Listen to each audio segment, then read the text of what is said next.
Well, everybody, happy Sunday. You know what it is, man. We're going to get back in action, back on the routine. The International Comics Crusaders. Let me bring up the dude all the way from the UK himself, the one and only Mr. Dave Elliott, and a Hello. future award-winning writer over here, for his novel, The Neon Graveyard, and fellow crusader, the one and only Chris Buse. What's going on? Thank you very much for this warm welcome.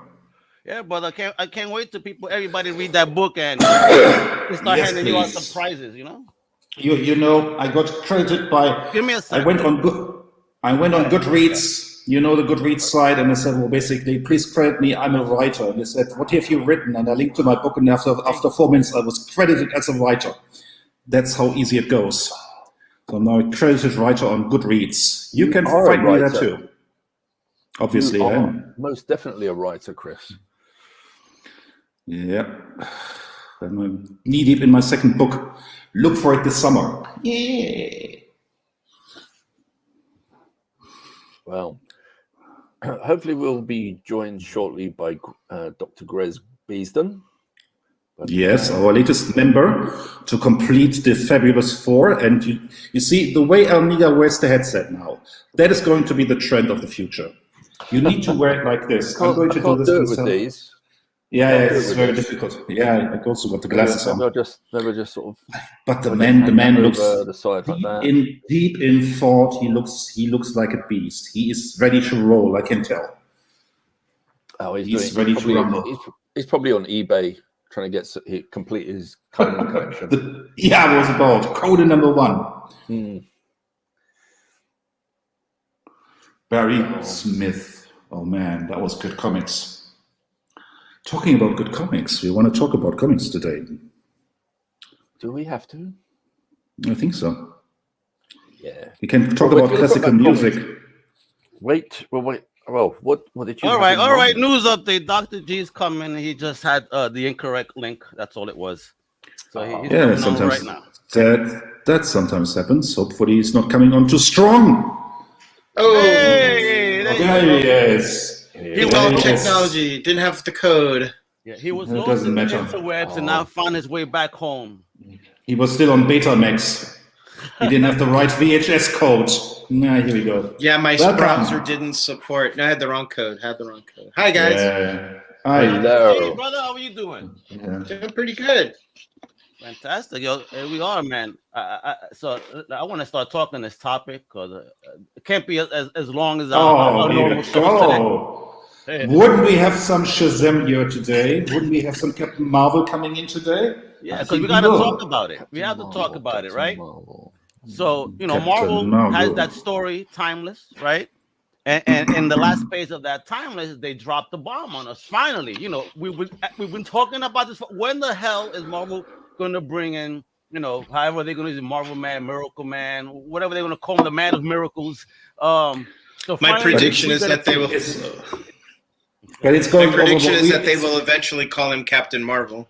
Yeah, most likely. But it's going over fantastically well because I was looking at this page being discussed or this issue being discussed in some forum, and there was this guy who said, "Oh, they're bringing Miracle Man in Marvel Man," and there was this other guy. How do you know that? I said, "Well, there's the logo at the end." Right, the logo. Good logo. I think a lot of the younger readers have no idea who this character is, and rightfully so. How would they? Can we start with that logo for a second? You're talking about the stacked double M on his chest. Right, right. Originally, in the Mick Anglo version, it was an offset, much cruder looking double M. And the story is that one of the things Todd McFarlane wanted when he bought the assets to Eclipse was that character, because that logo shifted in the classic story, the Red King Syndrome. And the notion about bumping that logo was so that they could claim an original trademark in the character based on that logo. Fascinating. That's some deep cut right away, right here. Excellent. I think I remember reading Red Kingdom, but that's 5 or 6 years ago that I read that. We read the entire run, and it's such an amazing run. Well, Todd McFarlane actually redesigned the logo slightly when he'd planned to launch it himself in Spawn. Yes, and was calling the character Man of Marvels there for a while, as I recall. Right. Man of Miracles, wasn't it, or something like that? Wasn't it? I think he was calling Man of Marvel. Marvel. I think it might have been Man of Miracles because was it Man of Miracles? Yeah, because there was a toy. But don't forget, he was trying to lay claim to what Eclipse had, and what Eclipse had was Miracle Man. So he couldn't lay claim to Marvel Man at that time. He could only lay claim, or he thought he could lay claim to what Eclipse had published. There it goes. I found it. Yeah, there it goes. Okay, so this image real quick. There you have it. A very complicated character from like 40 years ago is coming to the Marvel Universe. Are you excited for it? 40 years ago?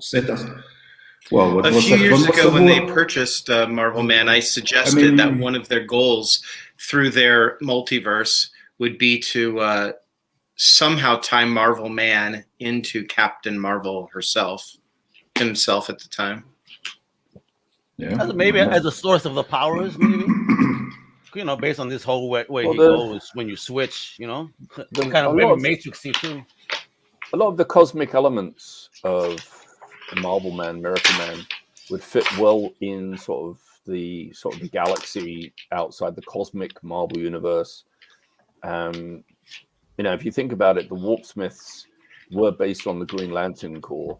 So the idea of actually having these kind of cosmic, almost deities that would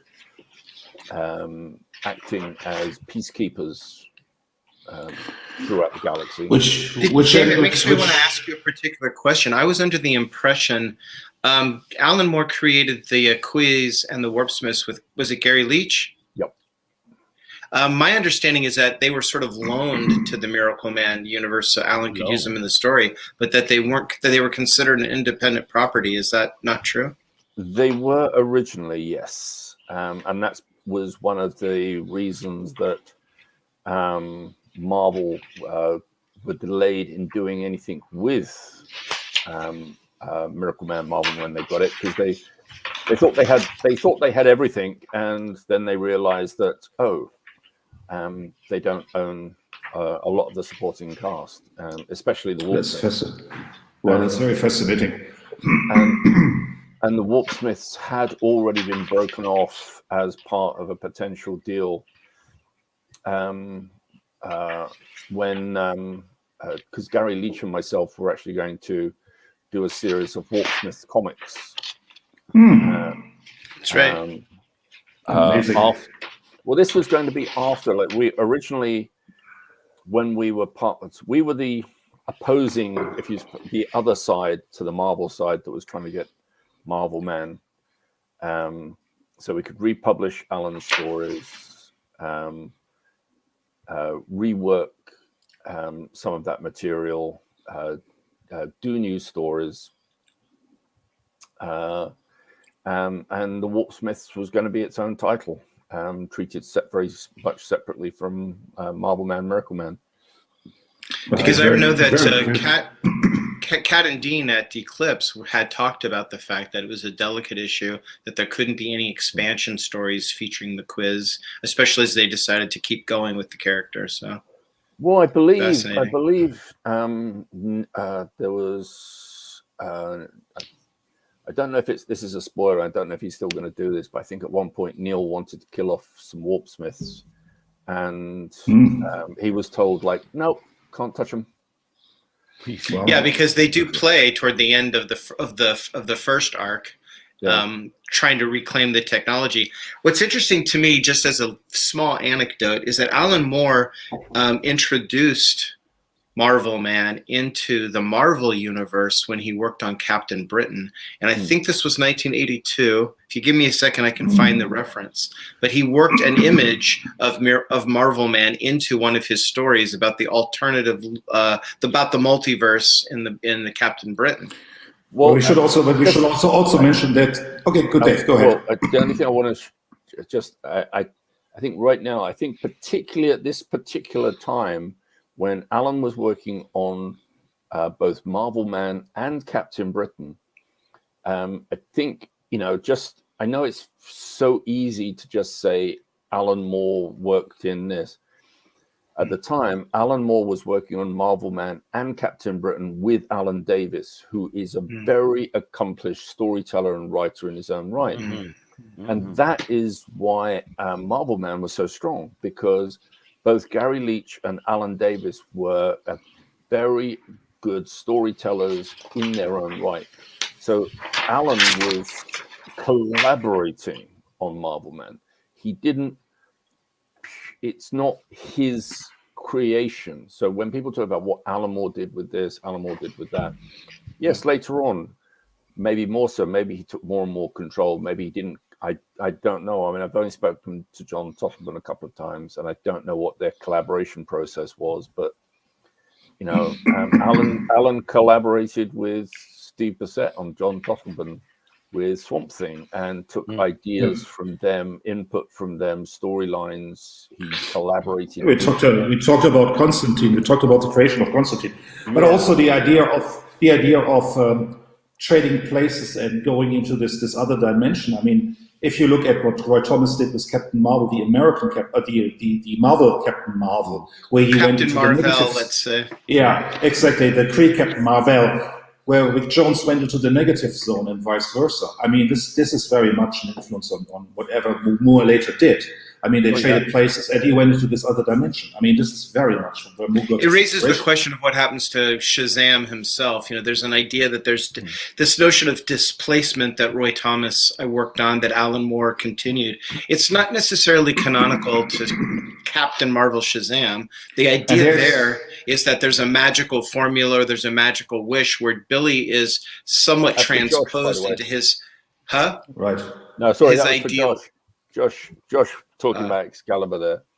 I wanted to say, you know, thanks for that point of order. I wasn't trying in my shorthand to discount Gary or Alan. In an episode of Captain Britain, they worked in a cameo appearance by who was evidently Marvel Man, and I think it was just as they were starting with Warriors. So in a way, it was kind of cross-pollinating. But we can also see, we picked up a few. We were talking about the way to Miracle Man, Marvel Man coming to the Marvel Universe, because we also have to talk about Shazam. We talked about Shazam the 2 weeks ago. And there's, from the pages I selected, I mean, I was very struck. We can look at it later. There's a scene where basically Superman puts his arm around Shazam, and he forces him to say his magic word, and he ends up with this little kid with Billy Batson. And this looks, and I looked at this again, I hadn't seen it in a while. I looked at this again. This is exactly the scene in Marvel Man issue 15, or Miracle Man issue 15, where Marvel Man basically has the little kid Marvel Man, and then he breaks his neck. It's exactly the same image. And I'm sure Alan Moore got an influence there. This is Shazam coming to the DC universe. I was about to say the Marvel universe. And this is interesting because what they did, and this is so fascinating, you will see this when we look at the next cover later, they hired CC Beck to come back to work on the character. So they brought back the original co-creator of Captain Marvel. I mean, Dr. G can say more about this than me, but I find this interesting. But if you look at this cover here, we still have Kurt Schaffenberger cover right there. Mm-hmm. Yeah, we still have it. But look at this. We still have interior art by CC Beck. This very kid-friendly, very nice art, very clean. And here you have a bondage cover. I thought that was as you probably know, Chris, CC Beck eventually departed from DC on the very basis. Captain Marvel, he felt one of the main issues, the main character qualities of the character was his innocence, you know. And I don't mean the childlike innocence that Jeff Johns is trying to put into the psychology of Captain Marvel. I mean the storytelling, the whimsical aspect of the storytelling. Exactly. But then you have to. So Al, if you go back for a second to that cover, it makes me think somewhat of the formative issue of Marvel Man or Miracle Man, where of course they were going up into the space station and they were bombed. They were a nuclear reaction was set off to try to destroy all three of them. So there's always trying to find the way to find the vulnerability of the Captain's Marvel. Right. That's. But it's such an interesting contrast, I thought, where you have this cover, and interestingly enough, this is the first ever story I read about the character, if I remember this correctly. And here they were calling him Captain Thunder, which was his original name. Which is right around the same time, which is interesting. Which is right Captain around the Thunder same time. was in fact Captain Marvel's or Shazam's original name. That's quite interesting. They So why recap the so origin many story. goddamn name changes? This is confusing. Well, the way it started out is that Fawcett saw that there was a bandwagon to be jumped on. They were a big publisher, as Chris has mentioned a few times, of paperback books. They still were up well into the 80s, Fawcett Publications, and their imprints, Ballantine and Dell. Anyway, they wanted to get in the comic book market, and they decided to create a character, I think, consciously evoking but not based on Superman, and they had to come up with a name. So originally they were going to call him Captain Thunder, and they were going to publish Flash comics. Well, that obviously didn't work. And then Bill Parker came across the name, just opted for the name Marvel, to Martin Goodman's great chagrin. It hadn't been trademarked for that character. I think at that time we were still seeing Timely Comics, although we did have Marvel Mystery. And so Fawcett said, "That's the name. That's a terrific name." And so when Roy Thomas, who is an aficionado, not a fetishist of all things, Golden Age, he said, well, if we're going to bring back Shazam, and you see this long process with DC of trying to figure out how to deal with Captain Marvel, how to treat the character. They don't believe that he'll fly whimsically. They still don't believe that. So Roy Thomas says, well, let me do a story, and let's call him by his original name. Now, I want to just point out, and excuse me for going on about this, I get kind of excited. The funny thing about this is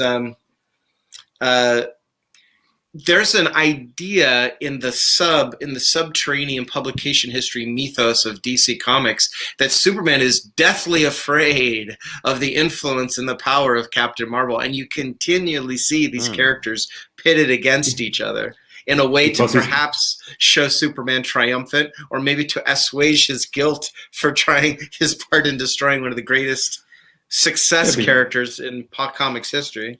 Which is so fascinating, but of course he's a magic character, and he's the silver bullet to Superman in a certain way. Yeah, he is.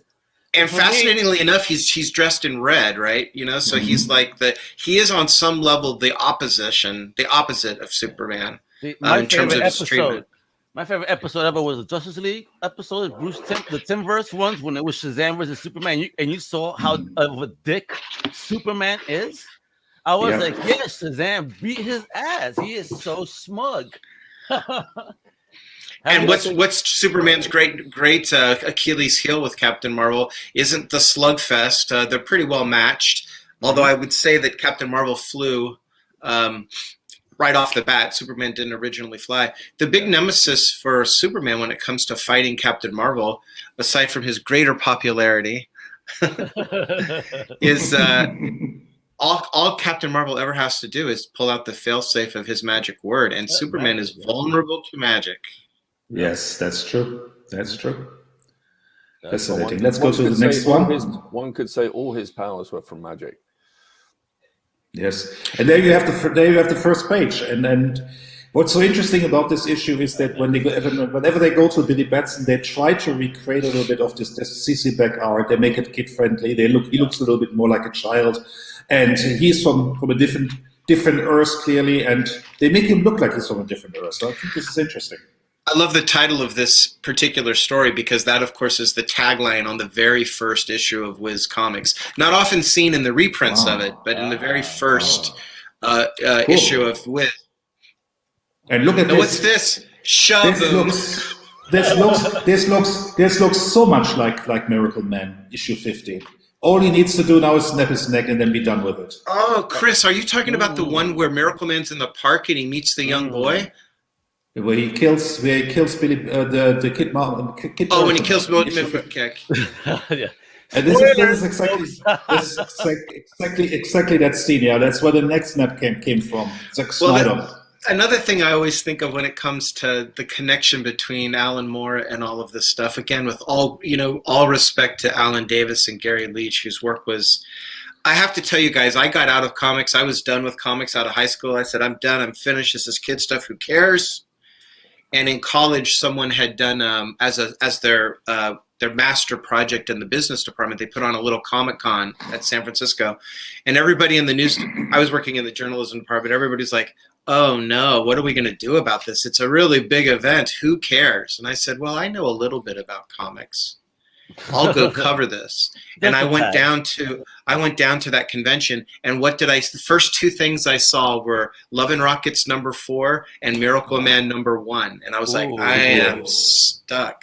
Miracle Man #1 just killed me. Yeah. I like the fact that Billy Batson here is called Willie Fawcett. Mm-hmm. Well, he's named for. Do you think he was maybe named for Captain Billy Fawcett? Oh no. Hey. Yeah, William Fawcett. Yeah, the publisher of Fawcett. His big success is he came back from World War I. You know about this, Chris, I'm sure as well as I. He came back from World War I and had started publishing little joke books called Captain Billy's Whiz Bang. Yeah. So there's the legacy of that right there. What is a whiz bang? A whiz bang is the particular noise that one of those shells made as it was hitting no man's land, and they said it was terrifying. And it kind of faded. From this humble beginning, he built an empire. I mean, this is quite interesting. And I mean, again, for those who missed our show 2 weeks ago, Fawcett by no way or no means went out of publishing. When they lost the lawsuit eventually in the 50s, they went into paperback publishing. They're sort of the opposite of DC. DC started out as like Max Gaines trying to keep the presses running, and they were sort of the history of it, I guess, is that they were a mob-based kind of influence, whereas Fawcett was a legitimate publisher who descended into the comic book industry. Yeah, with no mob influence. Are we sure? Yeah, yes, no, definitely. Harry Donenfeld had ties to the mafia. Everybody. I didn't plan this, but sitting on my shelf over there, for those who care. Oh, wait a minute. Let's put that up on the big boy over here. Look. Oh, there's this wonderful. Oh, look at this. This is amazing. Very cool. That's a facsimile, but I think what's more interesting than that one, and I have to take my mini copy of Wiz Comics out of this. This is a later issue. Cool. Interesting. Oh, look at that. Mm-hmm. Wow. Yeah, we were talking about Harry Donenfeld, and he had all these pulp magazines coming out. Before that, he was also on the printing press, and whenever he shipped paper to Canada, wouldn't you know it, there was whiskey in the boxes coming back. Warner ultimately was all about distribution. So one of the greatest things about bootlegging was you could bootleg whiskey, you could bootleg all kinds of alcohol. How do you get it to its destination? Distribution. And so the mob, to be kind of broad strokes about this, they had control of several fleets of trucks for contraband, among which were not comic books, but whiskey and rye, boys. But the mob never quite got their fingers out of distribution, or at least not. Look at this cover, man. From several decades. No, sir. No, that's Jill Kane here. I am fascinated by this cover. GK, question, guys. Is Lex Luthor a response to Dr. Savannah? That's interesting because he had curly red hair originally. Also in the Superman comics. If you go back to the 1940s, that is Dr. Savannah on the cover. Yes, it is. Yes, it is, Dr. Savannah. So trying to import some of the tropes of Captain Marvel that were outselling Superman in the early days. Yeah, but it's also the idea of the smart guy going up against the brawny guy. It's the same dynamic. Yeah, it is. I mean, unfortunately, it's like it's like the Bulls guy. Beautiful cover. You know, you could. Is it not true that in Lex Luthor's way of thinking, if it weren't for Superman, he'd be #1 man on the globe? Yeah. I mean, but there's a whole graphic novel about that, where kind of when Superman steps away, Luthor excels to be the best, that humanity has to offer. I know, twisted, right? He's an asshole, but maybe he's not. But that's sort of the story. Yeah, and what I love about that story is that it leads, the house into the future where Earth turns into Krypton, because it leads into the House of El. So when you go into the future, think about Superman. It's like, okay, Superman was the descendant of fucking Lex Luthor, House of El. Oh, I know, boy, that's a mind trip. That shows you what you can do with this multiverse idea. But it's what I always liked about, like, that's I remember when there was Jack Kirby tackled the whole idea of the effect of Superman on humanity, in that for so many people, particularly those amongst us who strive to be the best, like the heavyweight wrestler in I think it was Jimmy Olsen's 134, 135, where Clark Kent's been interviewing him, and he's just interviewed the heavyweight champion, and he's like, it's like, the thing about it is, like, no matter how hard I try, like before I could just, like, I knew what I was up against, I could be the best. But with Superman, I could never beat him. Like, I could have been a contender if you want to do Brando here. I could have been a contender. And to light upon Jimmy Olsen and Kirby. Everybody on the planet could have been a contender in that respect. So, in fact, doesn't Neil Gaiman kind of follow Alan Moore with the suggestion that the impact of Miracle Man on the world is that now people really don't have a necessity to excel because they have this Ubermensch. And he played on this. Alan was already talking about that in his run, so that was kind of what. As I said, he played on this idea again. He played on this idea again in Watchmen when the emergence of Dr. Manhattan. There's this idea of the god, and this looks again very much like C.C. Beck, doesn't it? I mean, this is from the same issue. Jill Kane is riffing here on Beck. That's a lovely point, by the way, Chris, about it goes back to Lex Luthor wanting to be the number one man on the planet. So you have sorry, I blipped on it. There's a character involved with Miracle Man. It's not Gargunza, but it's like, you have this notion that if it weren't for these supers, we ourselves would be the ones to excel. Marvel kind of dealt with that by making us mutate into supers. But when you're dealing with a community of supers, they basically have I like to say, because I'm a psychologist, that superheroes have become, and increasingly as they've entered the mainstream through movies, they've become kind of a subconscious commentary on American imperial power. You can make a case like that very strongly. Both the ethical issues, the sort of unconscious, we're going to flex our muscles wherever we go, almost as an entitlement. And thirdly, now I think this in the late form of it, Americans' crisis of conscience with the fact that with great powers come great responsibility. But once you have a Superman, as Chris Reeves said in the first Superman series of movies, isn't he obligated to deal with the greatest crisis of our time, which is nuclear weapons? And if you take this propaganda, and if you take this if you take this to the extreme, that's why you have in Warren Ellis Authority run the Authority going up against God. That is basically the last enemy of the American imperialism. They go up against God. Ozymandias, is he a cognate of Lex Luthor and Dr. Savannah? Because he is the world's greatest intellect. Of his own merit. And he's also a Thanos. Absolutely. But on the other hand, you have to ask the question: was Ozymandias right? And perhaps he was right. I mean, this is the exactly conclusion. With the running joke in Hawkeye, was Thanos right? You know what I mean? Yeah. And here we come into the wonderful run by Don Newton and Kurt Schaffenberger. Wow, that's which is very, very beautiful art. That's very beautiful art here. First published pieces of art was a fanzine illustration of Captain Marvel.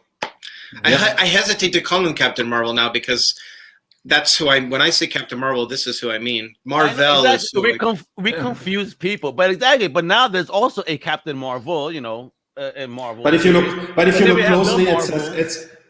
closely, it says Captain Marvel here on the page. Yeah. Right. So I have a question for you, gentlemen. It's always been an interesting conundrum to me.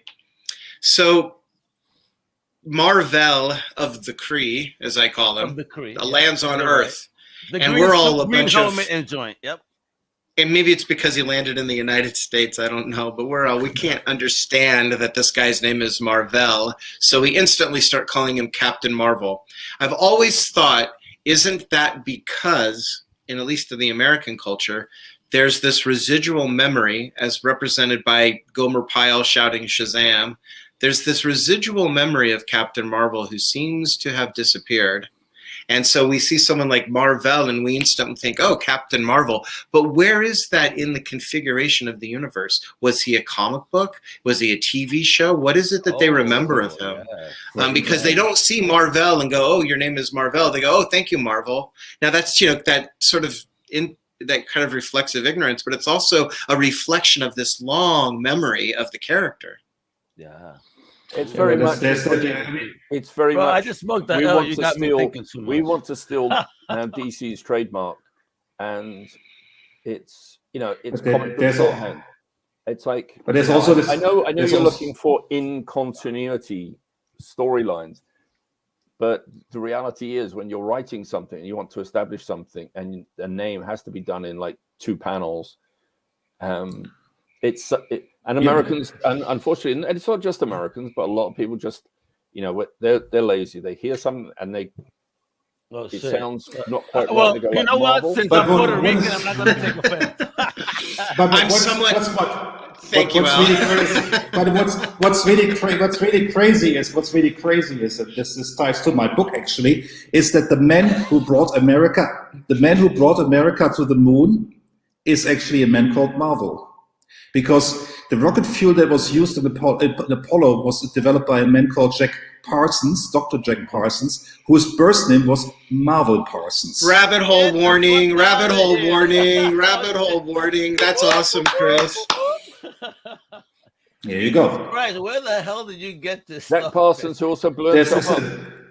Exactly, and this is all part of my book. Here you go. Now, Chris, I have to ask you then, speaking of Jack Parsons blowing himself up, he is famous for having gone out into Joshua Tree National Park or thereabouts, the Moabit Desert, to create the Babylon operation, which is the dare we talk about this stuff? Go ahead. The conjuration of a new millennium on the basis of a fire-based demonic form, if you want to call it that. So here you have Jack Parsons out in the desert with, by the way, L. Ron Hubbard, the founder of Scientology later. He's out in the desert doing this operation, this goes right into Timeless, Al, trying to open up a rift in the known universe to bring in a deific or a demonic force that's going to catalyze and change all of Western culture. She is a power deity, Babylon, the red-haired demon. And then Jack Parsons goes home in his home lab, having been dismissed from the Jet Propulsion Institute laboratory, and blows himself up, catches himself on fire. And now you know why Jack Parsons is the central character in my book, where it's about demons and the devil. Because Jack Parsons went to the devil den in Pasadena, the devil's den in Pasadena. And what if the devil answered him? And that is the premise of my book. I didn't realize that you had brought Faust into the present. Hey, bravo. I very much did. Buy my book on Amazon. Get it today. The Neon Graveyard, folks. You can get the link on Comic Crusaders. It's right there on the sidebar, right? I'm there. Exactly. So, Dave, I just wanted to mention the reason I love to do this conjuration thing of memory is I'm sure you've all read Robert Mayer's book Super Folks. Mm-hmm. Yeah. Some people have. Alan was a big fan. Yeah, some people identified that as Alan's big inspiration on some level. But in that book, the name of one of the forgotten characters, aside from the quasi-Superman character, is a fellow named Captain Mantra. Plays a very large role. And my idea there is that Robert Mayer is tapping into this at the time the book was published, this kind of dismissed memory of kiddish childhood things. And then Alan Moore beautifully realizes that in Marvel Man by saying all of this dismissed, kiddish, whimsical, ridiculous is the backstory they used to create a way for the Warp Smith technology to be accepted by a human subject. Mickey Moran. Which is also the basis for Planetary, if you want to go this route, because everything that's pop culture is part of the DNA of the human race, and we love you, Josh. Thank you for hanging out. Well, don't forget. Hey, question. Throw them in there. They were experimenting on children, so what better way to get children to believe in something is to give them these comic like superhero identities that they can associate with, that they can start to sort of feel they're part of, to take on board those storylines, fantasies, those fantasies as part of their actual moral fiber and character. Which is the reverse engineering of Marvel Man. Marvel Man is the reverse engineering of that, because you see, my take is that Captain Marvel is not a child. Captain Marvel is not Billy Batson in his brain necessarily. Absolutely not. He's they portray him that way, though. The magic, in my take on it, you've got Rick Jones using the Negabands to become Marvel, to bring his body into our existence. I mean, where does the wardrobe of bodies fit in the middle of all the multiverse? Is one question. But there's this wonderful story where Rick Jones is in the negative zone and he still has some LSD tabs in his pocket. But Billy Batson doesn't. Billy Batson doesn't go to the body wardrobe. He doesn't go to the negative zone. What you really see is him invoking on a magical basis. And this is why it works, I think, whimsically. It's him invoking on a magical basis. If he had the powers, let's say, of Superman, if he had ultimate powers, Solomon, Achilles, Mercury, Zeus, if he had ultimate powers, what would he do with them? So he still has the child mentality in terms of he's an innocent figure, but he's not an adult figure. When he's Captain Marvel, one of the powers he has is the wisdom of Solomon. So he has grown up in that regard. But where does Billy go, though? No, he doesn't. They're the same. He doesn't go nowhere. Billy is still there as part of that pantheon of champions. Yep. Firestorm, the character Billy Firestorm by Jerry Conway and Captain Marvel.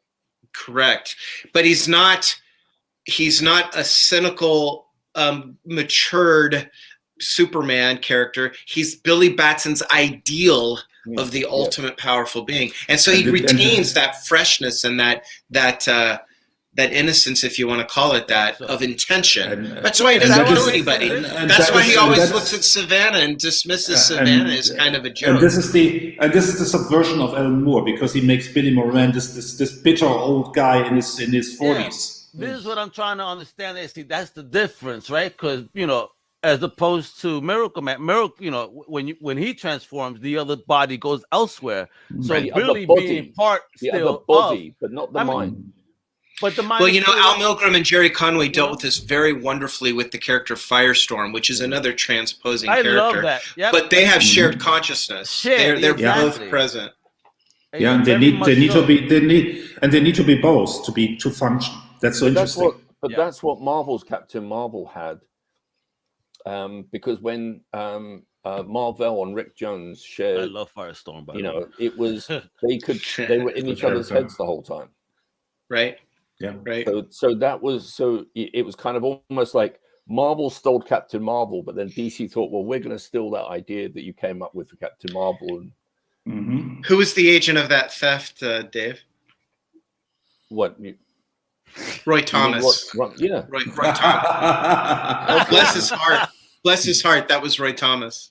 Yeah. When you read those early issues of Marvel, you're like, damn, Rick's, excuse my language, Rick's even wearing a red shirt, I think, in that one. I don't know. But I mean, he really did try to bring, and of course, did it work? Is it necessary? It really isn't to the character. But at the time, there was this notion of, I think, doing all this meta, it goes from the comic books to cultural remembrance of what Marvel or Marvel is supposed to be, and that's this like clang, Shazam.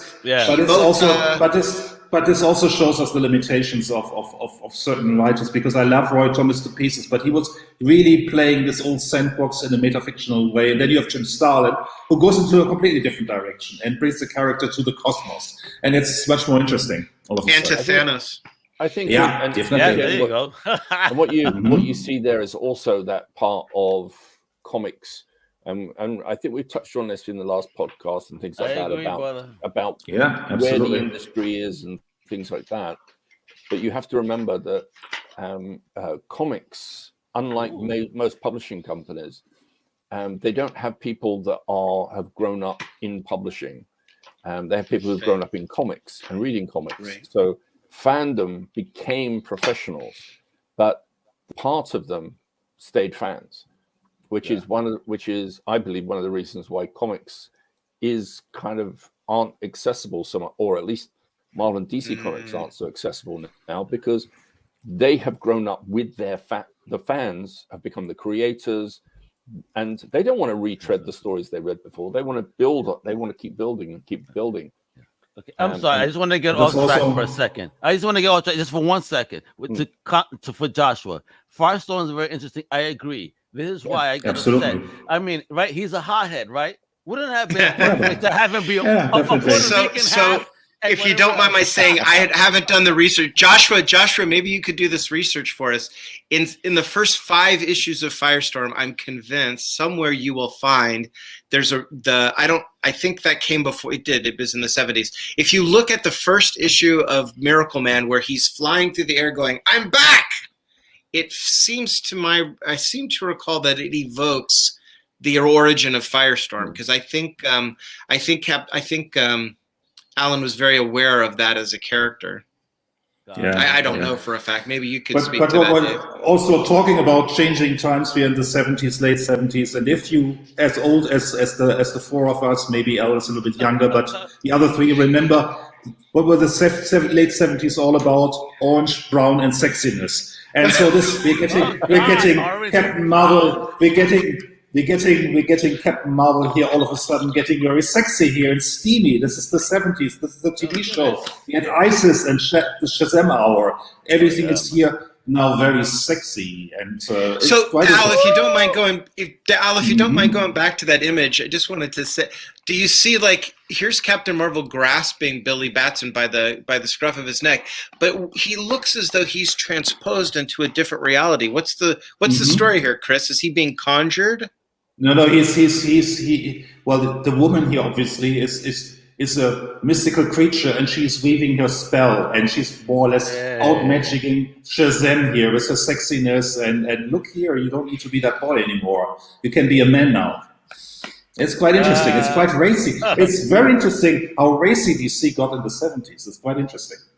Trying to get the child. I submitted a story to Eclipse when we were trying to continue and maybe do because Miracle Man was on such an odd schedule. We could talk about why that was the case. I don't think it was entirely the creators. But one of the stories I submitted to them was Liz Moran walking up the Tower of Olympus to go talk to Miracle Man, who of course hasn't talked to her in a long time, right? He's gone on and Marvel, Super Marvel Woman, Wonder Woman. So she makes the trek. There's a whole storyline that we created where people are making the trek up Olympus. And my posit was one of the first people who's going to do that trek is Liz Moran. And why is she going to make that trek? She's going to go up to the top of Olympus. She's going to confront her former lover, Miracle Man, who she had a child with.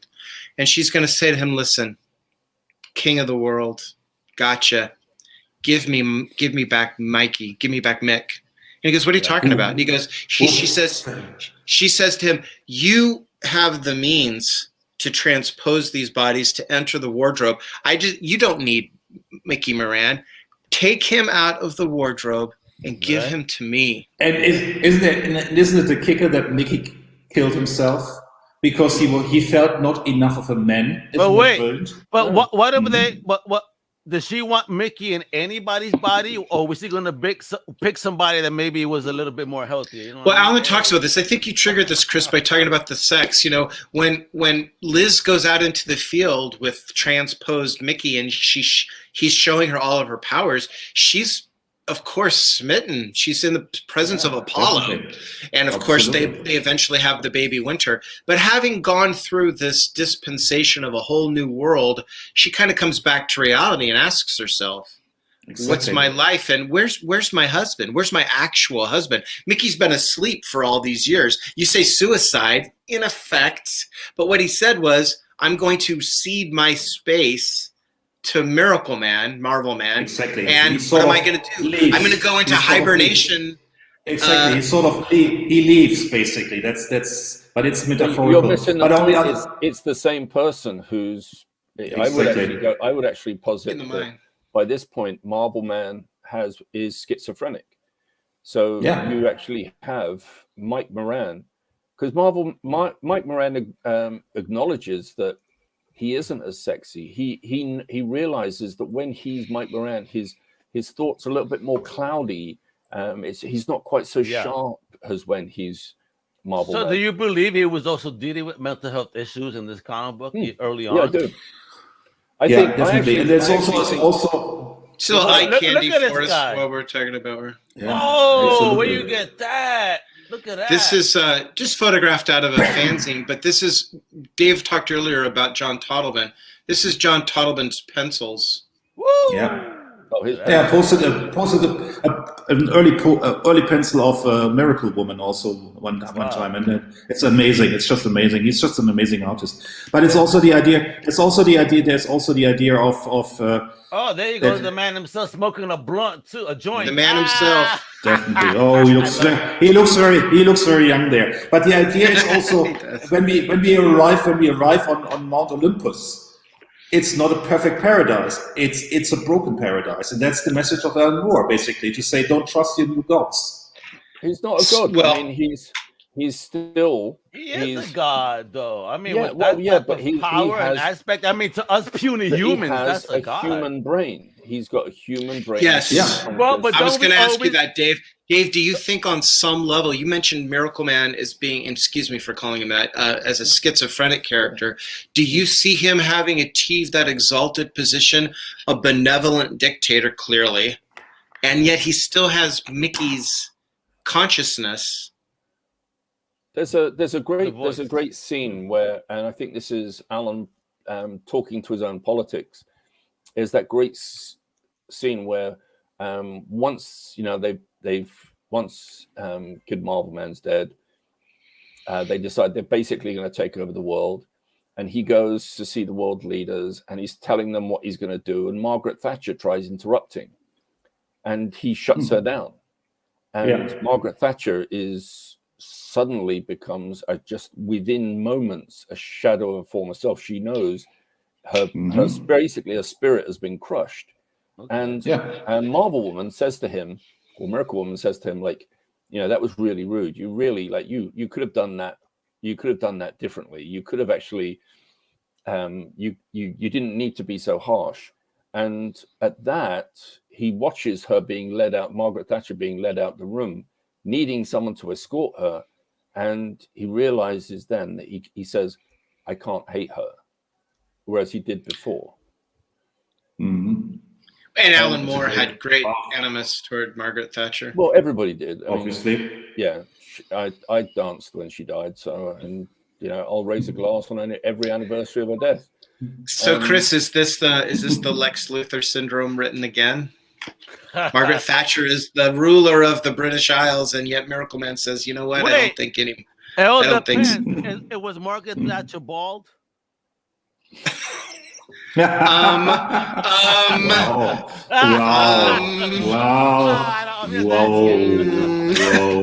that was the genius. Actually, but it's also. I mean, it's also the tragedy of that's also. Excuse me, talking to out of my head here, but the way I would perceive it historically, the tragedy of Margaret Thatcher is that she's the savior of the United Kingdom and also the enemy of the United Kingdom, because she saved England from itself and then she went too far. Oh, look at the eyebrow, the Rock's eyebrow, the people's eyebrow from Dave Elliott. I bet Dave has something to say about that.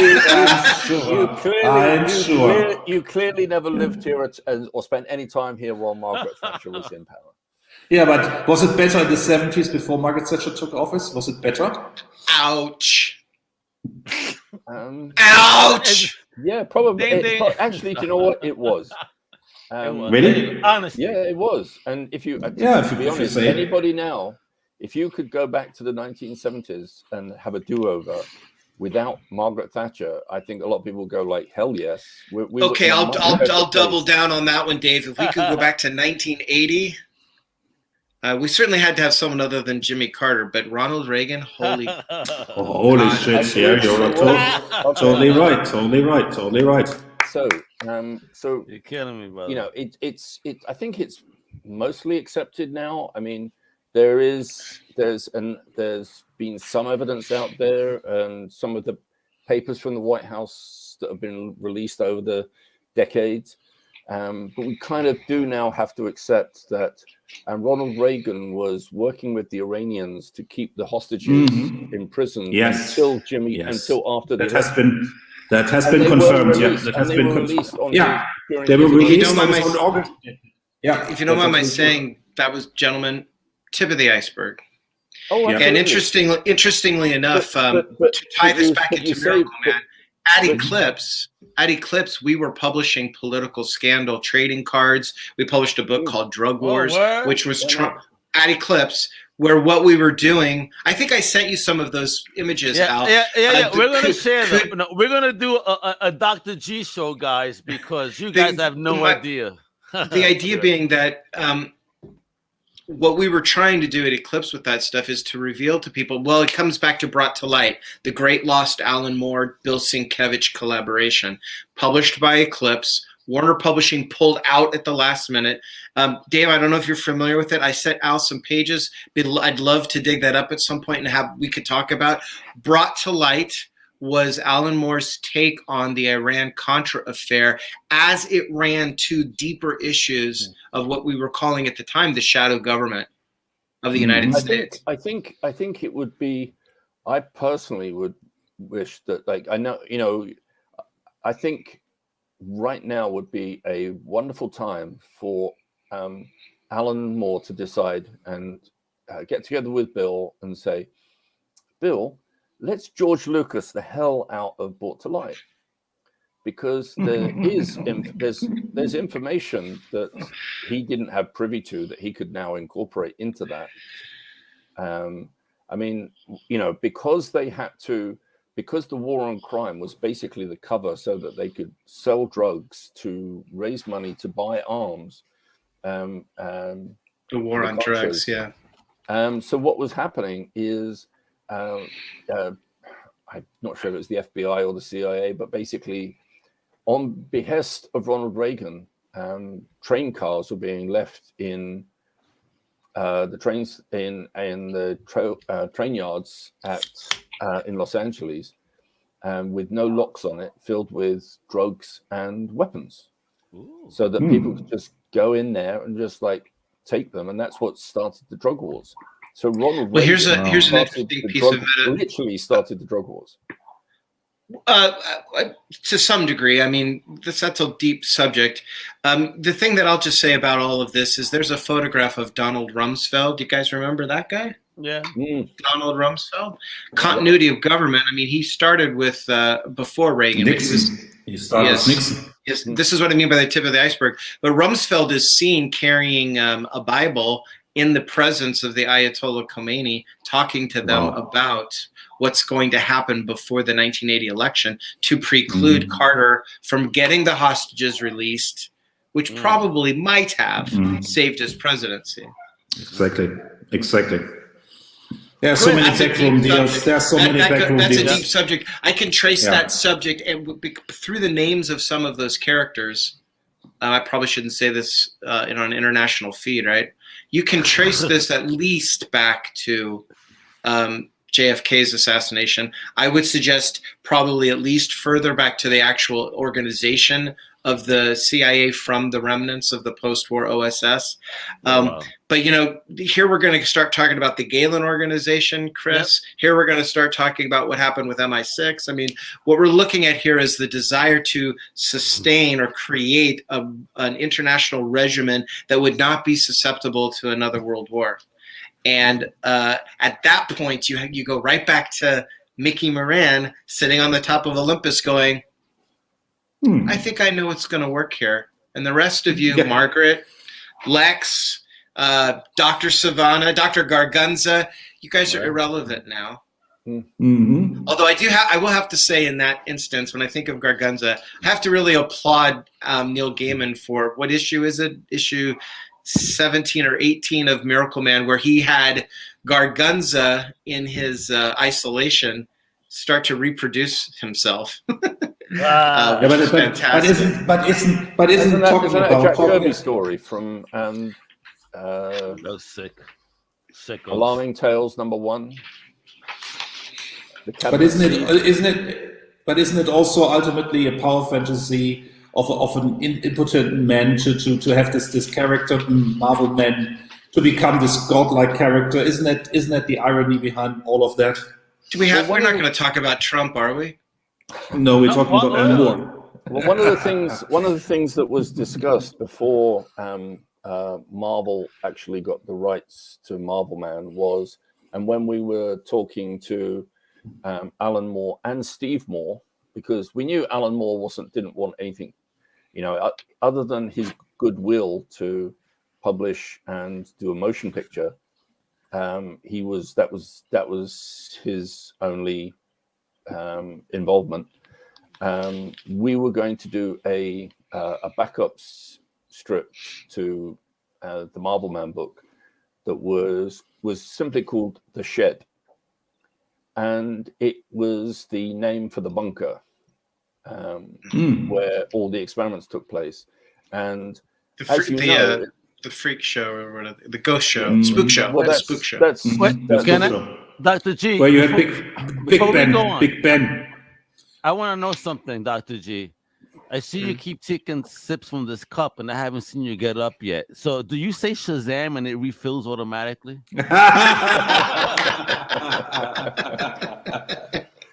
I wish my coffee cup to the same. Yeah. Hey, man, this is vintage. This is vintage. I have to admit, I'm. Meanwhile, we're still enjoying wonderful. Meanwhile, we're still enjoying. Disguised in my Dolby Cafe coffee cup. Cheers, A great place to have breakfast if you're in. Meanwhile, we're still enjoying wonderful art by Don Newton here. Very Dave, sexy. aren't you having dinner sexy. at this point? Or I'm having breakfast. No! I just wanted to tell you. No, I'm sipping on this because this is vodka. Oh, hey, Okay. enjoy, bro. Good man. Good man. There you go. Now, let me ask you something, Chris. Look, is this the same issue? Because there's a huge difference in motherfucking coloring, if that's the case. No. That's not coloring. that's That's printing. Oh, print? That's printing. That's taken from different issues and they're scanned differently, obviously. Yeah, but it's also this is also exactly this is also all from the if you want to go back, this is all from when some of the DC comics went to $1 comics, and we had these four issues with 4 stories in them. And this is from World's Finest. She looks so much like Madeline Pryor, don't she?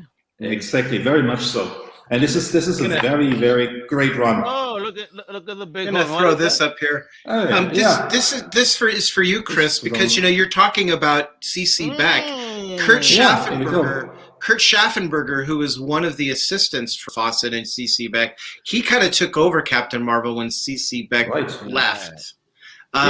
And so one of the great things about CC Beck, he used to write a column for the Comics Journal called Krusty Curmudgeon, and he used to talk. God, it was just fantastic. He talked.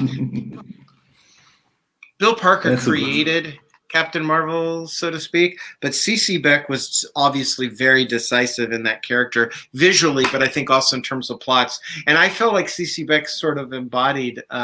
Maybe CC Beck was Billy Batson. I don't know. He always kind of embodied the notion of why has the world lost its innocence? Why has the world thrown away But if you want CC Beck in a nutshell, when he went out of comics before DC brought him back, he opened a bar, and you see this guy running the bar. I mean, you can see it immediately. I mean, this totally makes sense. I can see this guy running the bar. He invested in a bar. He actually had He actually had he continued the studio, and they continued to do advertising artwork. Yeah, but I can so see him behind the counter. I mean, that would be. I just think Captain Marvel. I think Captain Marvel Shazam should be a scholastic graphic novel. There he is, Chris. Playing exactly. his guitar. The way you mention him, that's Hemingway. That's the way you mention him. He looks like Jose Garcia Lopez now. That's what I'm saying, all right? Absolutely. Right? Shall we, gentlemen? Wow, that's the way it should be. Cheers. Let's down one for the man. Happy Sunday to the man, to the legend. Enjoy. Well, should we get back to Marvels? Yeah, man, because we only got another 23 minutes, folks. Okay, because I gotta go live on 2 other shows. So let's kick ass. If we gotta continue the convo, that's what ICC does. Because again, this is great. I'm learning We've not a lot. talked about Timeless. You know, we've not talked about Timeless at all. I know, but we're trying to get click through which is what I these. thought we were going to talk about, because the multiverse. I love how Marvel. DC discounted the, Julia Schwartz kind of came up as an agent in the science fiction community, and the notion of a multiverse was very significant in 1950s science fiction in America, and he imported that into American comics, and it's really what allowed them to rationalize 70 years of DC history. And then they've overdone it, they've had trouble with it, they've messed around with it, and now Flashpoint, what have you, which, by the way, is an Easter egg in Spider-Man. But now Marvel has said, yes, they're actually at this kind of the same place in their publishing history. We need something to rationalize the depth of our history. You can only have so many characters like Captain America thrust into the ice and brought back. So how do we do it? Well, it's clear. It's clear how we do it. And it's a genius idea how we do it, because everything is open now. Yeah. And that's the multiverse. We can do anything now. Like in fact, open source, and you could fuck around now. You could bring in these. I mean, what if open the doors even further? That one show. Yeah. You know what I mean? So timeless. So timeless. Timeless is a what if to me, because before you guys go, this is my mentality behind it. Kang is a time traveler, but he's traveling the multiverse, right? I mean, who's to say that this Marvel Man, Miracle Man, Man of Miracles, Man of Marvels, whoever the hell he is within the Marvel universe? I mean, is he a 616, which is the Earth proper? Supposedly, or 328, or 328, or is he 516, 564, fucking 007 world? I mean, where does this guy lay? And are they really going to integrate him, or is this the tease to say he exists within the greater scope of, but not really going to be pulled in? Or are they going to do a Conan, as you saw, where they pulled them out of time in a story arc with the Avengers, and now that what if story, what if Conan lived in modern times, is happening within Savage Avengers? Well, I mean, is that what they're going to pull? I think what they might do is acknowledge that Miracle Man is Miracle Man, and that's it. So not Marvel Man? You don't think they're going to call him Marvel Man? I think what this might be the opportunity to actually bring Marvel Man in, but have him actually be a different character. How so? It's basically, he has the same history. He's going to, but what they can do is drag out the play. They can build it up and basically Marvelize Marvel Man. I agree. I mean, it's fanciful, but I think what is likely to happen is that what we call Miracle Man, Alan Moore and Alan Davis and Gary Leach's conception of Marvel Man, I think that they're going to make him, I think they're going to retcon him into the universe by being the original Captain Marvel. Interesting. They have the name. The only thing is, the only problem there is that at some point you have the fact that to this day, Alan Moore has not assigned his rights to Marvel Man to Marvel. So they technically do not have his rights. They have Miracle Man then. They have Marvel Man of the 50s by Mick Anglo. 50s. Okay. But they don't have. But again. But they reprinted the stories from the 80s. They reprinted those stories. Yeah. Disney have, they've reprinted them.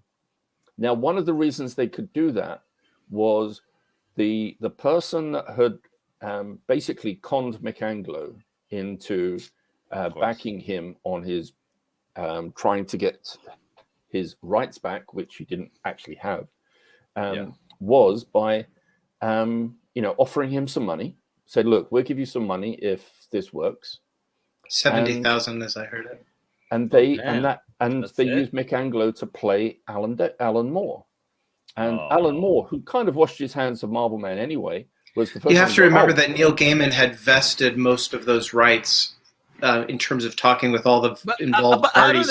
He invested some of this, right? So tried to aggregate them. I don't mean owning them. I mean, he tried to aggregate them in terms of negotiating the continuation of the character. Neil Gaiman flat out said to some creators, hey, come along with me and we'll do Marvel Man, because Alan's given me his share. And when they was like, I don't think so, they said, well, if you'd better, or else I'll just have your pages redrawn. But how did this happen? Well, I'm also saying subsequently, because Alan Davis outright refused to allow his work on Marvel Man to be reprinted by Marvel for a variety of reasons. One of the reasons he and Alan got into so much trouble with each other is because Alan didn't like what Davis didn't like what Moore had done in another place, and said, well, I'm going to retain my control over my work on Miracle Man. So one of the things Neil was trying to do was get everybody at the table to allow him to work as to allow him to work as kind of the agent for all of that. So what is Marvel? Is it Earth 116 or something at this point? What is 616? So Dave, maybe you know about this more than I do, but when I got to prep because I already see him grabbing shit. When we had that cameo appearance of Miracle Man and Captain Britain, they called it Earth. I'm trying to find the reference here. It's called Earth 358 or something like that. Really? You guys familiar with this? See if I can find it. I'm familiar because a lot of the characters that appeared in that scene were also characters from a publisher called DC Thomson. Yeah. So it was other British characters. Archie the robot appeared in that scene. Who went on to be Earth 238. So I'm sorry. This is a Xerox. So, but because I don't have all of this stuff at my desk, but look at that. There it is. Whoa. This is from Captain Britain. That's from Captain Britain. What issue? Yeah. Right. That's the Fury. That's the Fury. Oh, wait a minute. Yo, can you get me this? It's Marvel Heroes UK number 377. That's the first appearance of this world. I've never been able to find that. So that's why I have a Xerox of it. Yo, bro, it's also okay, wait. So here it goes. Earth 238 is also known as the Crooked World, an alternate Earth where Parliament member Mad Jim Jaspers successfully campaigned for the outlawing of superheroes. So basically, Jaspers had the ability to work reality to his will at the cost of his own sanity. He created someone called the Fury. Maxwell Lord. Oh my God! Yeah, that's basically Jaspers was a Maxwell Lord. He created an artificial life form to exterminate all superheroes except Jasper. The Fury. Look how sick this shit is. We were talking early on. Wait. The only person to survive was Captain UK, who fled to Earth 616 to abandon her heroic identity. Her. So it's not the traditional him, it's a her. And look at this shit. Yeah, bro. See, that's the logo I was telling you about. Nice. That's the redesign that Todd was working on. That's wonderful. And as I said, I wasn't signing the contracts at Eclipse, but the notion of how do we secure the character in its own right. One of the first things we do is we shift the logo. We can trademark that logo. Mm-hmm. In fact, guys, if you're really into it, somewhere in the world there are little bronze coins that Dean Mulaney passed around San Diego Con, and they have the earlier Miracle Man logo with stacked down. I have about a dozen of them if you want, and it has a trademark. It has a trademark. You hear Dr. G? Okay, Dr. G. Now the big question. Where are you gonna place these coins for sale? Because I need one in my life. Post my email address. Anybody wants to talk to me about these guys? Because I don't know. Those early Marvel Man adventures. Wow, they're not great, but I have a stack of them because I was researching the character. Nice. And the idea is that we talk about comic books as art. C.C. Beck perhaps attained art with Captain Marvel. We talk about comic books as commerce. And in my opinion, Marvel Man originally, crowd pleaser for the kids perhaps, pure commerce. And the reason the character's remembered at all is because, as Dave has pointed out, Deskin getting Alan, and Gary to really make something special out of it. Yeah, there you go, brother. I mean, thank you. Wow, there you got the swag here. Yeah, and don't forget, I mean, Mick Anglo originally. See, here's the biggest mistake that was made on Warrior was when they decided, let's do this. They reached out to Mick Anglo. Love this page. Mick Anglo gave their permission. Yeah. Mick Anglo asked for in an interview, did he give permission? Said yes. The only thing that they didn't bother doing was getting any of it in writing. Oh, word, damn. Gentleman's agreement. Now that's ironic because this goes back to creators' rights. You have one creator who is on contract claiming to be the last legal heir to the material, and then you have other creators who are working from a place of creators' rights, wanting to continue the character and assume in as free a way as possible access to the character until finally Alan Moore says, "Whatever, I'm done." Well, no, Alan told the story, and I think Chris has said this as well. But I think that when Eclipse were doing the Apocrypha and doing other things, and when Marvel are doing, obviously will have plans to do everything they can with it. It would have been nice if it had just ended when Alan finished his last issue. It works so well as a complete volume. Exactly. And Olympus, Volume 3. Yeah. Just well, you have the issue though. Neil Gaiman was supposed to. This is so great, man. This is meta publishing history to a T. Neil Gaiman was supposed to succeed Alan Moore on Swamp Thing. Oh, okay. And wow. Yes, and because of the Morning of the Magician, where Rick Veitch was finishing up his interim run, and he had posited Swamp Thing as the cross on Golgotha. They said, we approved the script, we approved the pencils. Now that we're about to go into inks and publish this, we're going to pull it. And Veitch quit, Toddleben quit, Neil Gaiman quit, and so Swamp Thing went. Yeah, I wrote the story for the Comics Journal. I'll have to pull it up for you. So that Swamp Thing one goes into this transitional space, and Alan, who was great friends, I think he was a great supporter of Neil Gaiman. He said, "Well, I'll tell you what, I'm finishing my run on Miracle Man. Eclipse wants to keep it going. Would you like to take that on?" I think it was more Neil asking Alan because Alan was done with it. So allegedly, Grant Morrison also asked, and Alan said, "I rather you didn't," and then Grant said, "I won't." Interesting. Alan Moore had that type of pull where no.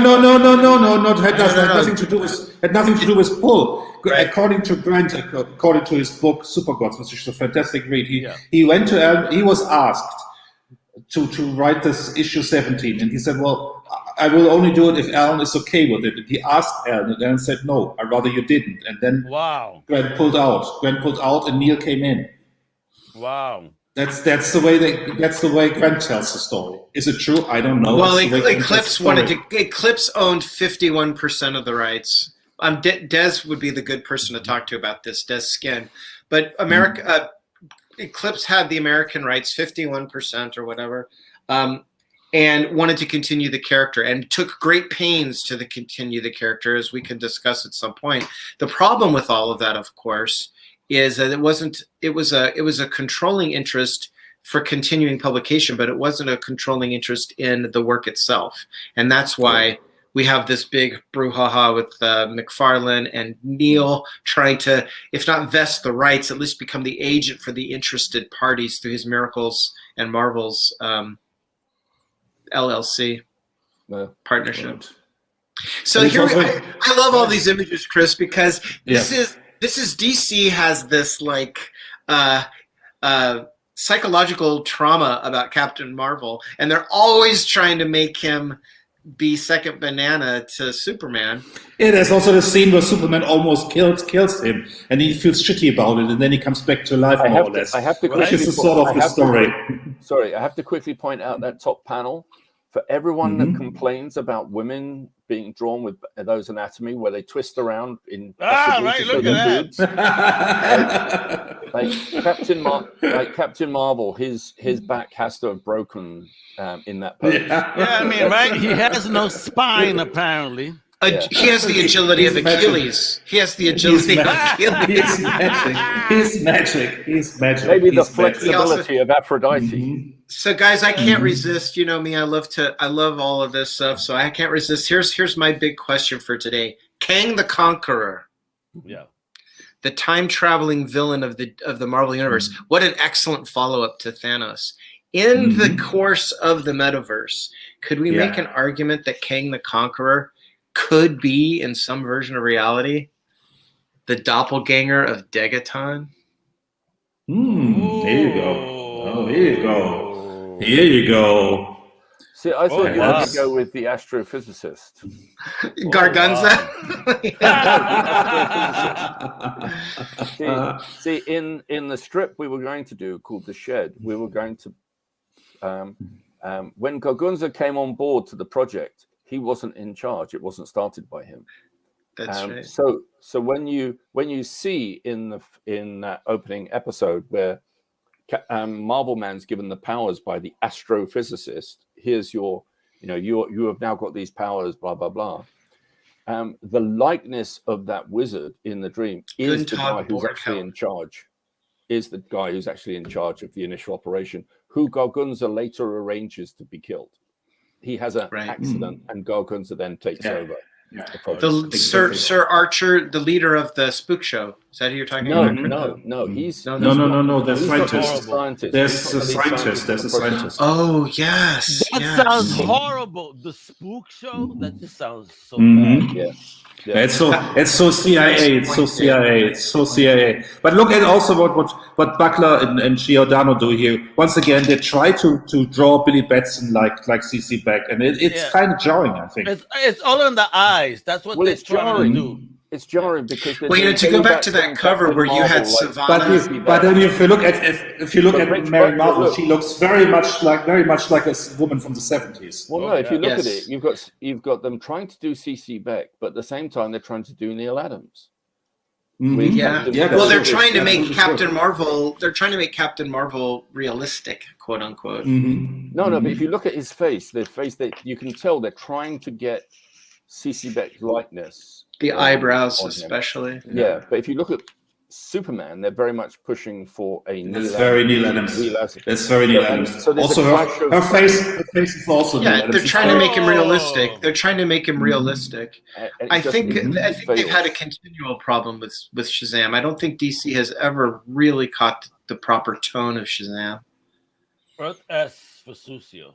No, I still think that they should do it as a scholastic style kids graphic novel.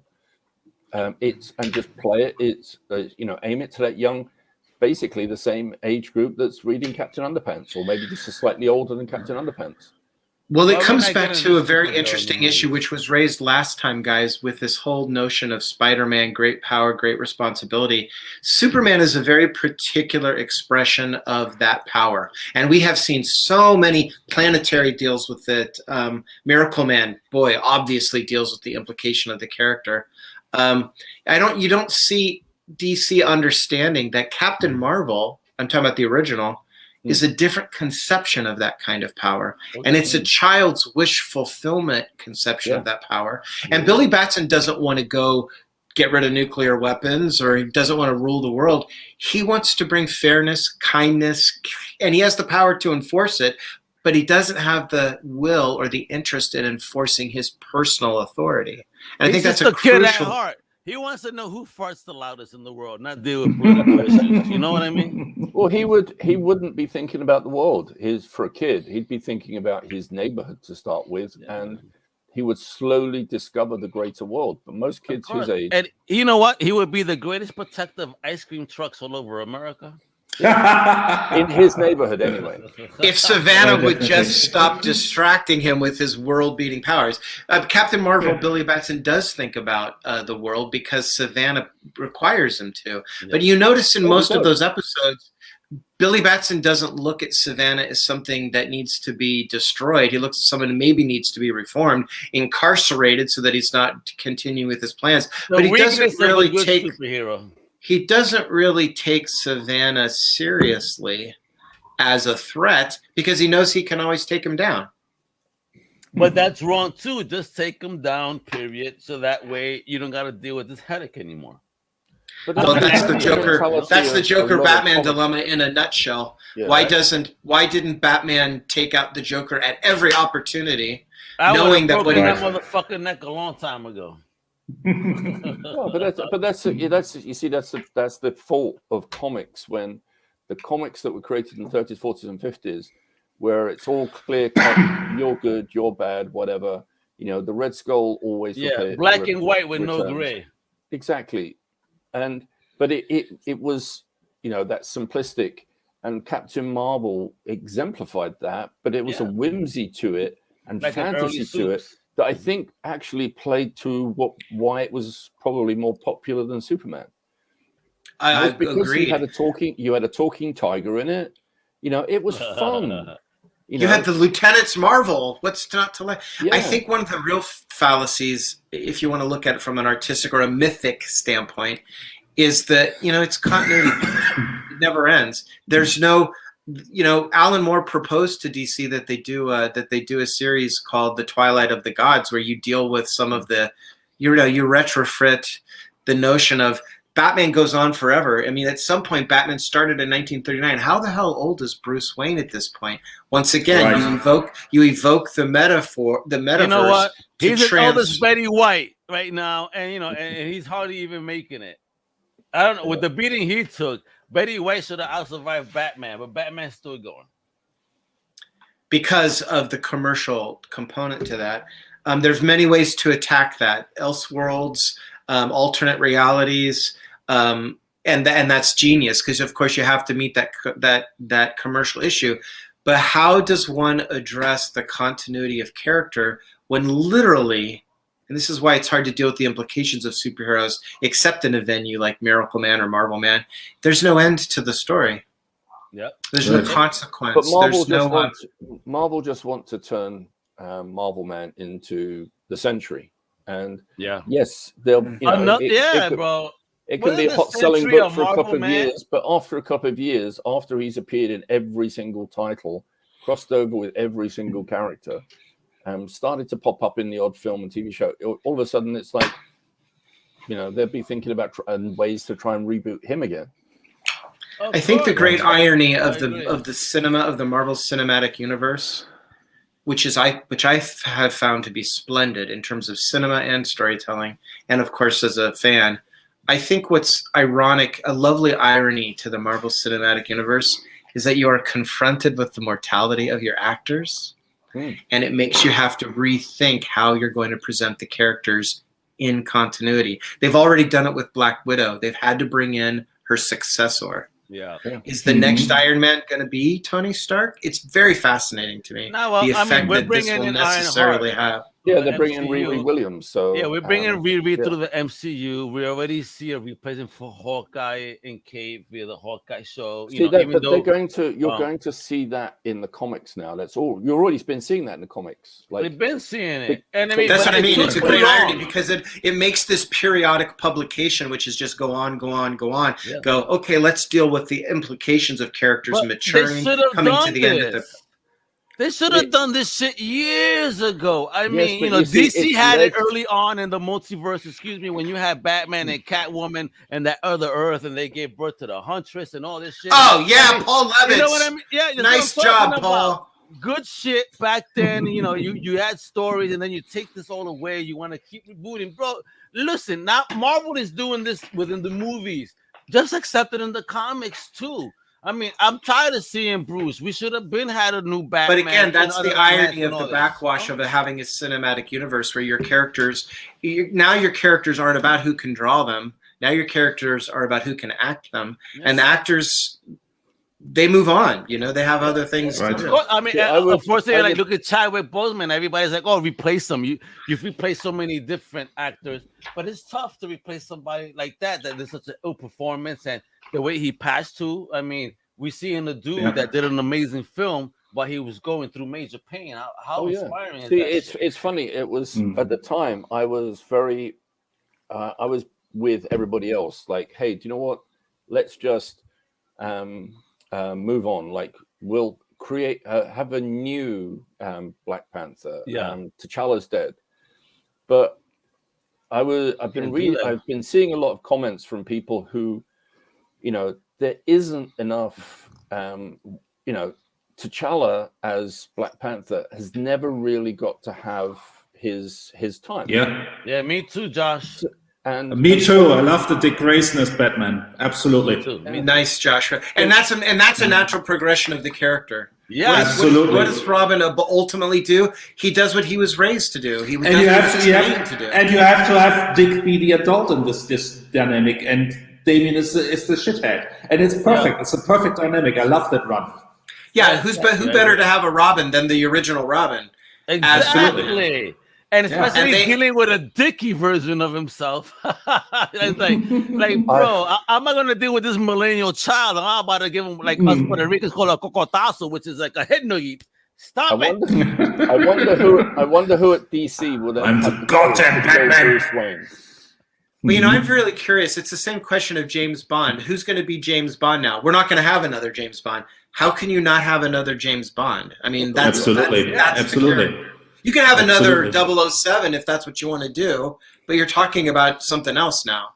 So what do you do with Batman? And it's not 007.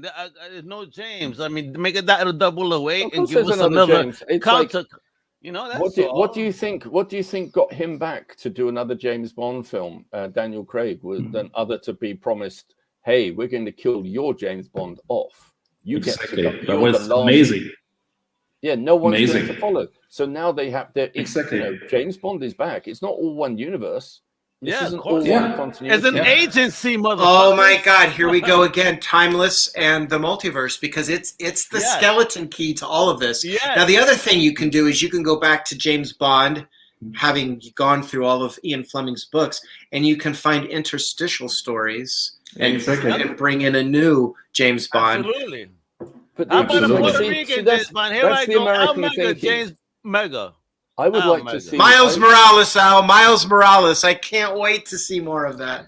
Listen, bro. Wait. Before you go there, Dave, Dr. Greg, my concern is that they do not seem to be looking to hire a truly biracial character that is both Puerto Rican and African American that knows Spanish, because I don't want to hear Miles with an accent. What they did in Spider-Verse, they had him speak like Puerto Ricans speak. They used our slang, our words, something that I heard for the first time and made me feel emotional, because other than that, anytime they show they want to put us speaking like a Spaniard or a Mexican. Nothing wrong with that, but that's not how we speak. Understand me? We're different. Right? Absolutely. So my hope is that they hire an actor that is both understands the language, can speak the language, because please do not forget, he is not just black, but he is also Latino. Absolutely. Please, you know, make sure that you focus on that, because his mama is that, and obviously mamas are important to you, right? So make sure that Miles has that part of him showing. I thought Spider-Verse was amazing. It was great. I think if the industry was as strong as it was 30 years ago, 40 years ago, I think you could launch new characters of different ethnicities without having to, like, oh, well, we're going to have a black Thor or a Hispanic Thor or whatever. And it's just Thor. I don't even want to hear it exactly, but what, you know, does it have to be Frog Thor, Black Thor, White Thor? No, how about just Thor? Because again, whoever is so worthy, right?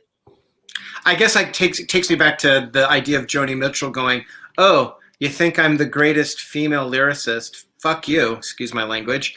You know, why can't I be among the greatest lyricists? Why does it have to be the greatest female lyricist?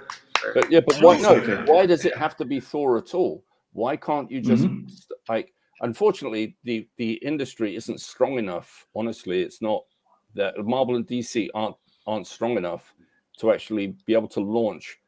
They don't have the platform anymore to launch on a successful comic with ethnic characters unless they put them in the costume of a Thor or of a man. So yeah, I agree, because that's always been my argument. Like I said, like, you know, everybody delayed milestone for so long. Here you had an original diverse universe, but contracts, paperwork, the death of its version of a Stanley and Dwayne, bro, a fucking legend. You know what I mean? Held up so many things. It's like people were clamoring for something that already existed, but fucking paperwork. But don't forget, was holding that shit up. DC, but don't and forget, now DC, technology. We're onto different platforms. Hold on a second. Yeah. DC were always going to prioritize their universe over milestone. Of course, and that's wrong though, because if people are asking, it's short-sighted. But if people are asking you for specific content and you have this without having to even change your mantles, and people are asking for it, like, yo, represent this early on. I mean, I've been waiting for its return for so many years. I spoke to its creators of the cons, you know, off camera, just to talk about that. I won't mention their names, but this is how I understand. It's, you know, it's not us, it's DC, it's contracts, it's this, it's that. It's the legal department. Yeah, we ran into that with Tundra. I guess the thing that I would say about some of that is, you know, it's like DC with Batman. Why does DC exploit Batman to the hilt? They don't exploit Superman like that. They don't really exploit Wonder Woman like that. Why do they exploit Batman to the hilt? Because Bob Kane's dad was smart enough when he sat down with his 17-year-old son and said to Donenfeld, look, we're going to bring you a hot property. It's going to be the next big thing. My son gets 10% in perpetuity. DC says we can work with that. Very, very clear. We can work with that. No problem. Superman's a whole different issue. Superboy is a huge headache for DC. The question is, what's going to create the least contest in the future? I mean, you have the issue with the Kirbys standing up and saying, well, wait a minute. What about our share of all of this? There's, you know, you can make the argument that Jack Kirby was a work for hire, because he was working under the auspices of Stan Lee as an employee of Marvel, and he was signing those checks. At the same time, he was an independent contractor developing his own ideas and contributing decisively, as did Steve Ditko, to those characters. Where are their rights? Where are their rights? What are rights? Especially in that. What do you mean? You mean Steve Gerber with Howard the Duck? Motherfuckers, you know?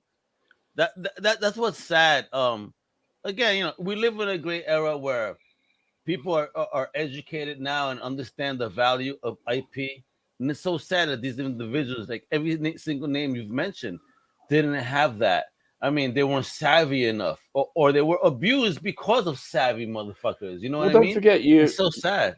You still get, anytime the estates try claiming for any money, you actually get fandom itself attacks them for being selfish. And because they want to, you know, we want to keep enjoying our characters. Please don't, you know. Yeah, that was so funny. That's also funny. Yeah, that was so funny. It's commerce. It's commerce. We can talk about growing the characters or changing the fandom. The fandom. It is. It's like they love you. They love it. It's like, hey, we love Jack Kirby. Oh, as long as you're drawing. As soon as you've left and you try wanting to get some of your rights that you should have, and I had both Jack Kirby and Roz Kirby both tell me, we didn't go into great detail with it, but they were, you know, even though they didn't get it in writing, which was, again, the problem when you trust somebody, they were offered more. Marvel offered more, and they didn't get it. So I don't blame them for trying to make a stated claim and get some money. Yeah, well, look at the Eternals. Look at the Eternals, for instance. I mean, that pretty much whole cloth Jack Kirby. That's Jack Kirby saying, well, if I can't continue the New Gods, I'm going to do something else. Comes back to Marvel, does the Eternals. There's a movie it's not the Eternals are a cameo appearance in the Avengers. There's an entire movie based on Jack Kirby's conception. So the corporation is going to hold on to that. We understand that. How do the creators reclaim their portion of this incredible largesse now because of the cinema, because of movies. Because we know who created it. So, again, fans got to help, people got to help, the courts got to see it. I mean, look whose name is on the motherfucking book. I mean, the contracts then, you guys didn't do the right thing. You guys were fucked up. See, but it was legal. I'll tell you what really hurts creators. I'll tell you what really hurts I get creators you, in bro. general.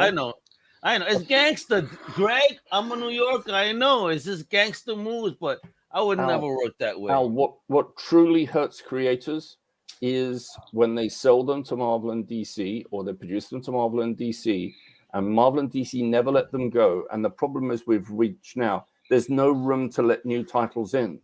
There's no new things. And because they're corporations and they have no concern of as far as creatives or the creative process, all it is these are it basically to them it's a big calzada, and they're going to keep squeezing it and getting as much money as they can out of it. And if you're lucky, that pressure turns into an image. If you're lucky, that turns into an independent comic publishing outfit like Atomica. You have people say, we're not going to bring you our characters. We're not even going to bring you our creative ability because you're not treating us properly, which is what the Creators Bill of Rights is all about. This takes me right back to Constantine. Alan Moore created that, and Toddleben created that as almost an incidental character. And it was a huge success. DC grabbed it. Who owns it now? Well, the copyright will expire on that in another 50 years. Who's going to claim that character? Well, DC owns trademark in that character now. Mm-hmm. This speaks to Marvel, man, because DC owns the character Captain Marvel. They own that character. They bought it from Fawcett in the early 70s, and but they do not own the character's name. That is the weirdest shit in fucking ever. Because how could you own the character named Captain Marvel, but you cannot use the name Captain Marvel? How fucking fucked up is that? Trademark. Jeez. Business negotiation. And when you say trademark, the first word that should come to your mind, when you say trademark, the first word that should come to your mind, Disney. Disney. Now, we've just seen this with Winnie the Pooh. Man. A.A. Milne's book is now in the public domain. He's been gone for 95 years since he wrote it, whatever. Winnie the Pooh is in the public domain. We could all publish editions of Winnie the Pooh now. Only the original, the incarnation. You cannot touch anything that's focused and based on the Disney property. I was just going to say Milne's books, Edward Shepard's beautiful illustrations, etc. But Disney owns the trademark in the character, and they will push you out of the market. You can do facsimile books, I suppose, but if you try to do something further with the character, DC says, well, that's a very nice idea, but we actually own the trademark in Winnie the Pooh. Whatever they call him, Mega the Pooh. Speaking of, how can you call something Captain Marvel without owning the rights to it? Oh, God, look at that. That's horrible. Split. Isn't that the dude from fucking Suicide Squad? That's Miracle Man. Do you know what? No. That's what's great about this? Do you know who illustrate? You know whose drawing that is? Carl Burgos is the illustrator of this, the creator of Human Torch. It goes on and on, Chris. What about this? Just goes on and on. I read that comic before I saw Captain Marvel. Marvel, yes. Yeah, no, that came out before Marvel. I saw that. Oh, really? As a kid, I saw that as a kid before I saw Captain Marvel, Marvel Man. All right, guys. I saw that first. Guys, so Elle needs to leave. Yeah, no, we're going on our rabbit holes here, but this is what we're gonna do. So Kang the Conqueror in Timeless, it seems to me that Kang the Conqueror opens the door for them to say, Kang the Conqueror may in fact go draw Marvel Man into the universe and say, hey. I think there's a much bigger conversation about Timeless and Kang the Conqueror and what it actually even serves for the Marvel cinematic You know what I want to universe. do then? In 2 weeks, let's focus on who Kang is, right? And then we could speculate on how this is going to work with bringing in Miracle Man. But let's talk about Kang, his publishing history, has many motherfucking iterations because Kang is a very complicated character. Look at Dave; he's like, I don't want to do this. But you know, but if we're gonna educate, I remember when Kang the Conqueror was Doctor Doom. So that's what I'm saying. Yo. He's been everybody. Immortus, Kang the Conqueror, Doctor Doom, we're all the same guy. Bro, and we can show some fantastic Don Heck art. Here we go. Yeah, there we go. So there is actually some really good Don Heck art. Actually, yeah, there is actually very good Don Heck art. Damn straight there is. In 2 weeks, I want you to come back. My man, we're going to start focusing on Kang a little bit, the publishing history, who the character is, why he was created, the usage, and then we're going to see how maybe we could start speculating on how Miracle Man, Marvel Man, Man of Miracles, Man of Marvels, however the fuck you want to call him nowadays. No, you know what? I'm just going to call him, you know, the comic book Eminem. So let's call him Marvel Man. Let's call him Marvel Man. Miracle Man was the label they put on him so they could publish him in America. Marvel Man. We're gonna there you go. Dr. G, the doctor has spoken and set his stamp. We're gonna call him Marvel Man, whether you like it or not. Marvel. That's what it is. Join us in 2 weeks. You know, Dr. G, Dave, myself, and Mr. Buse. Everything is in the notes. You know, follow us, show us some love. Please review the show if you enjoy. See you in 2. Bye bye. Take care. Coffee.